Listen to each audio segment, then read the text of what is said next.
Hello student, स्वागत है आपका another video BSc part first second semester botany के सिलेबस आर्कियोगोनियट्स एंड प्लांट आर्किटेक्चर से। तो यह वीडियो जो बनाया जा रहा है ये कानपुर यूनिवर्सिटी के बोटनी के पेपर से बनाया जा रहा है, जो कि पेपर हो चुका है जुलाई में। तो शुरू करते हैं आज के इस वीडियो को। तो क्वेश्चन नंबर फर्स्ट, जैसा कि आपके डिस्प्ले पर प्रदर्शित हो रहा है, दिख रहा है, which kinds of fossil is use to determine geological time period या जूलॉजिकल टाइम स्केल। भूगर्भिक समय अवधि निर्धारित करने के लिए किस प्रकार के जीवांश का प्रयोग किया जाता है? तो इसका राइट आंसर हो जाएगा इंडेक्स फॉजिल्स, अर्थात क्वेश्चन नंबर फर्स्ट का सी राइट आंसर हो जाएगा। सूचकांक जीवांश का प्रयोग किया जाता है जूलॉजिकल टाइम पीरियड निकालने के लिए, तो फर्स्ट का C. Question number second, stolon is a modification of which part of plant. Stolon पौधे के किस भाग का संशोधन पार्ट है? तो इसका भी राइट आंसर हो जाएगा सी, स्टेम। स्टेम इसका राइट आंसर है। Question number three, a habit in which the stem is creeping और lying flat but rooting at nodes are term as what. एक प्रवृत्ति जिसमें तना रेंग रहा है या सपाट पड़ा हुआ है लेकिन नोड्स पर जड़ उत्पन्न कर रहा है, तो इसे क्या कहते हैं? तो इसे कहते हैं रीपेंट।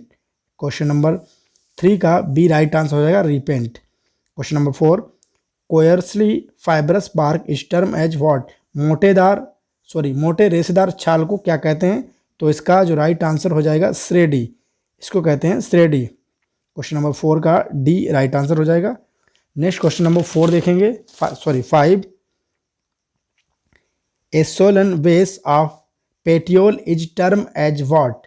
पेट्रियोल के सूजे हुए आधार को क्या कहा जाता है?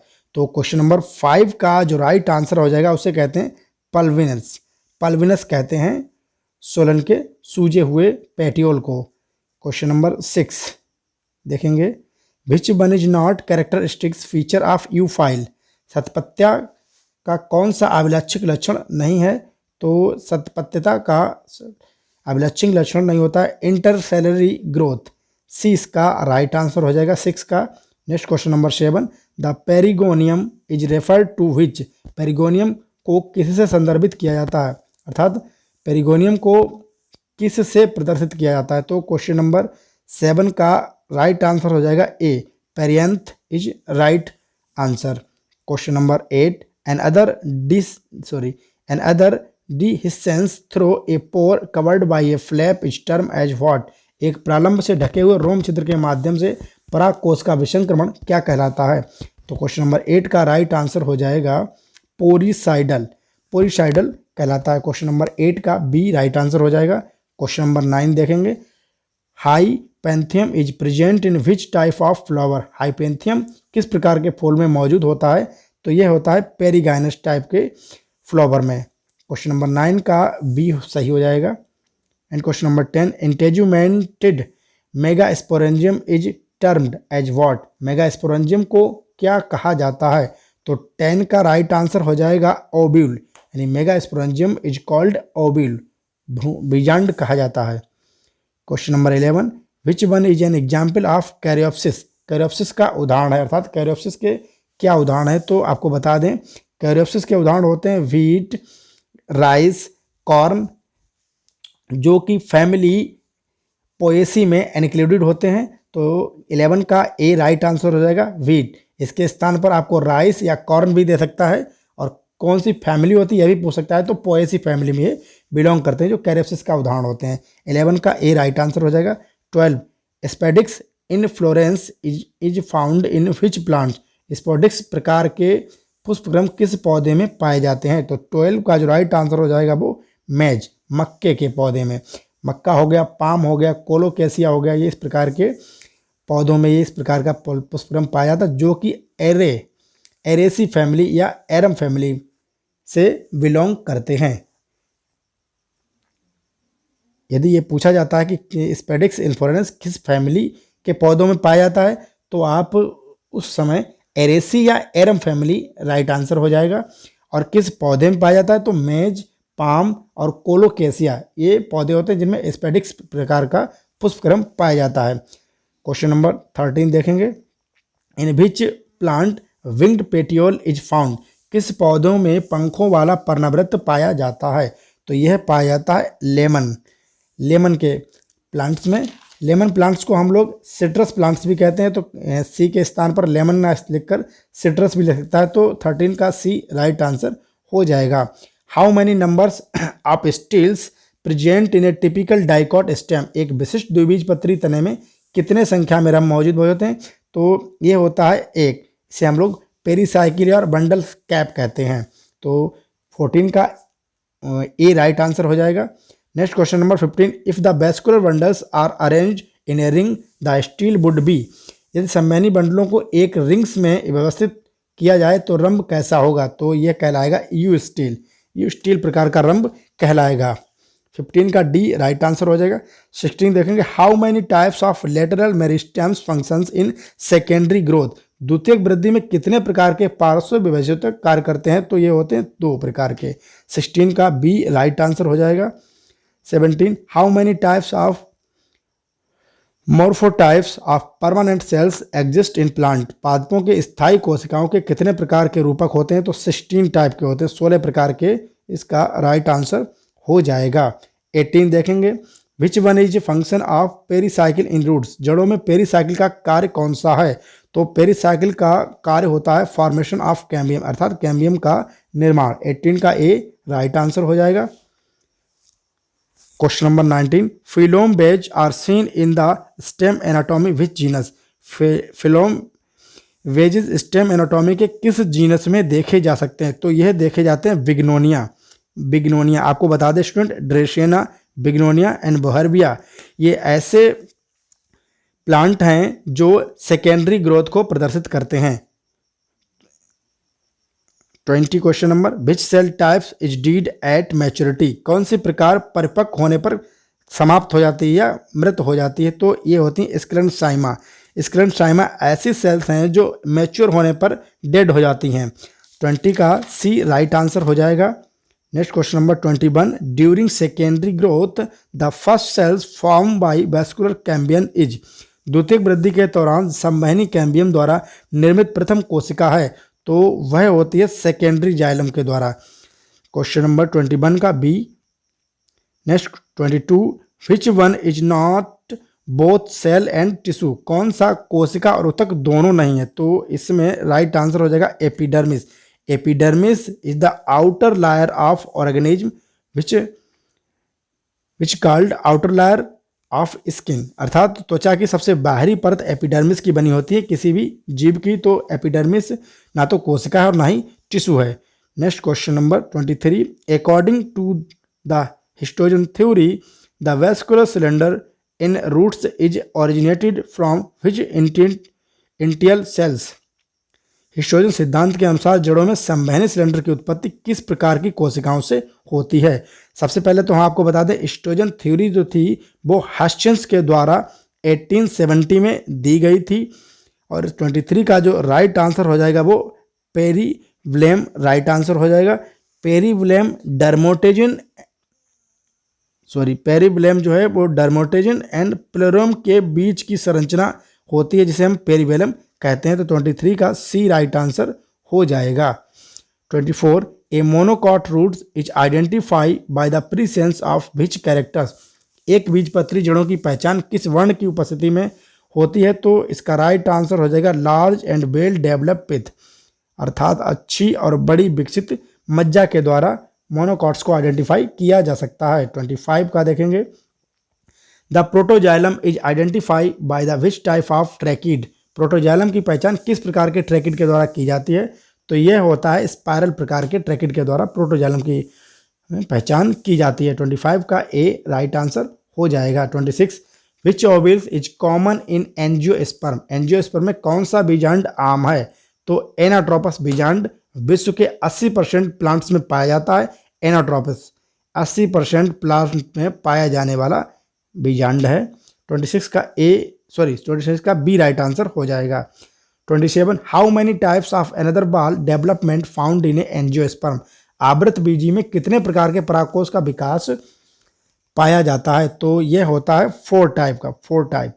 नंबर 1 हो जाएगा epidermis, number 2 endothecium, number 3 middle layer and number 4 हो जाएगा टेपिटम।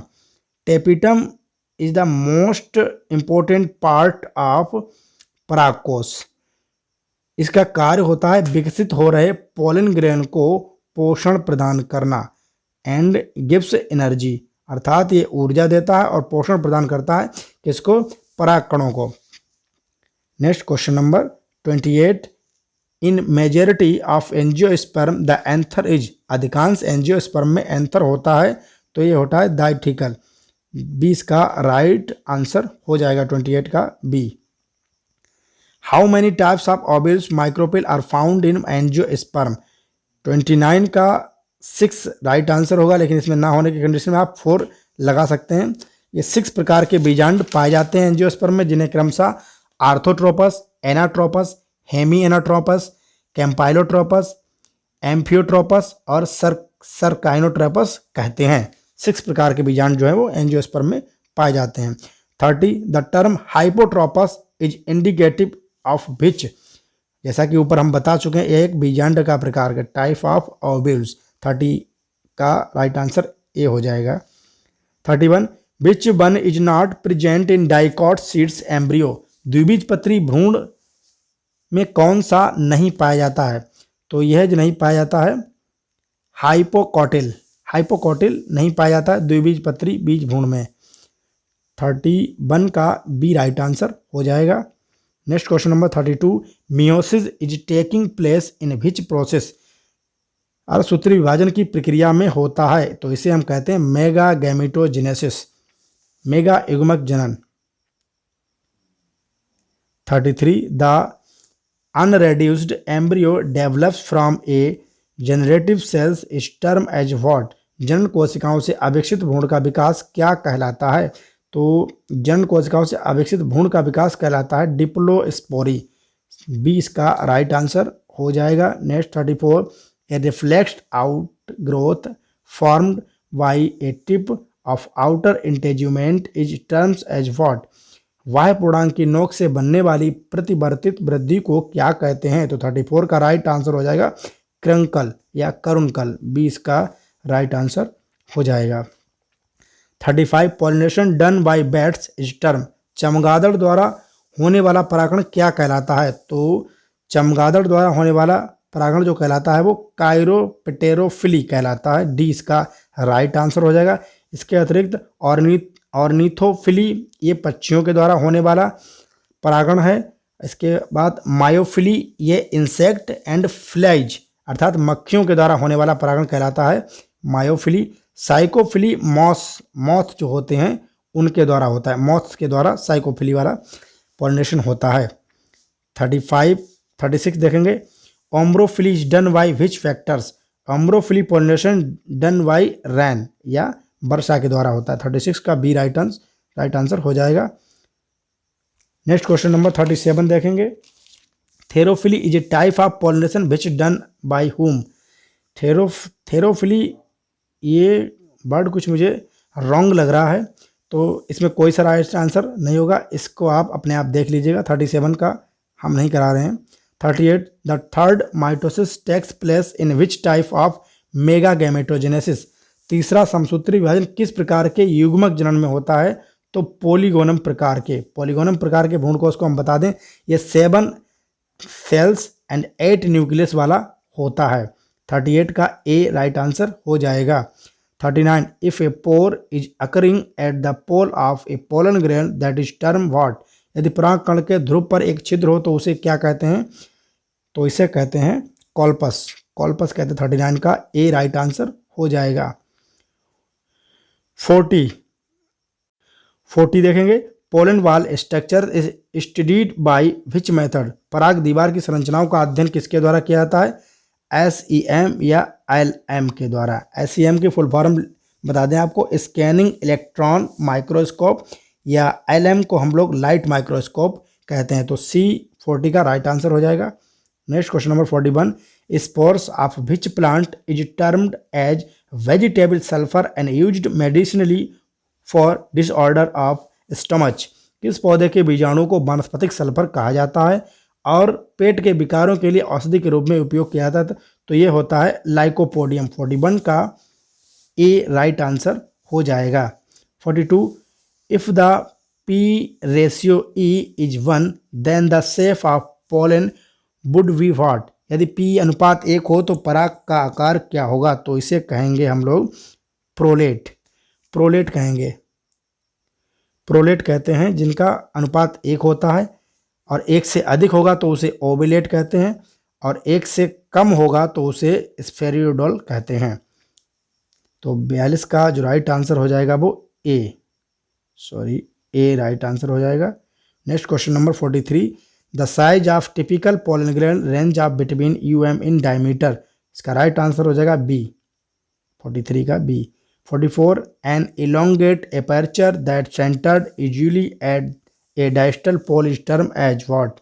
एक विस्तृत छिद्र जो आमतौर पर एक दूरस्थ ध्रुव पर केंद्रित होता है उसे क्या कहते हैं, तो उसे कहते हैं अल्कस। पीछे हम लोग कॉल्पस पढ़ चुके हैं जो कि ध्रुव पर स्थित होता था। 44 का डी राइट आंसर हो जाएगा। 45 the tricolpate pollens are characteristic feature of which groups of plants. Tricolpate पराग पौधों के किस समूह की विशेषता है, तो यह विशेषता है यूडिकोट्स की। 45 का डी राइट आंसर हो जाएगा। How many types of pollen polarity exist in pollen grains. पराग कणों में कितने प्रकार की पोलैरिटी पाई जाती है, तो यह होती है 3 प्रकार की। 46 का हो जाएगा सी राइट आंसर, 46 का सी, जिन्हें क्रमशः आइसोपोलर, हेट्रोपोलर, एपोलर कहते हैं। 47 what is called to the unfused pollen. बिना जुड़े हुए पराग कणों को क्या कहते हैं, तो बिना जुड़े हुए पराग कणों को कहते हैं हम लोग मोनाड। मोनाड इसका राइट आंसर हो जाएगा। 48 melittopalynology refers to the study of pollen from which source. तो 48 का जो राइट आंसर हो जाएगा हनी।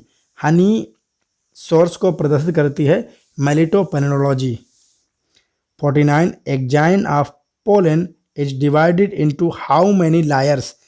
पराग की एक्जाइन को कितनी परकों में डिवाइड किया गया है, तो ये 3 होती हैं जो पराग कणों को प्रोवाइड कराती हैं strongness, mechanical support and safety. 49 का सी राइट आंसर हो जाएगा। 50 the smooth sculpting of pollen refers to which term. पराग की चिकनी अलंकरण को किस शब्द से संदर्भित किया जाता है, तो ये होता है क्लेवेट। स्टूडेंट ये 50 क्वेश्चंस का सॉल्व पेपर है जो आपको उपलब्ध कराया जा रहा है। 50 क्वेश्चंस आपको मॉर्निंग में उपलब्ध कराए जाएंगे। इसी के साथ गुड नाइट।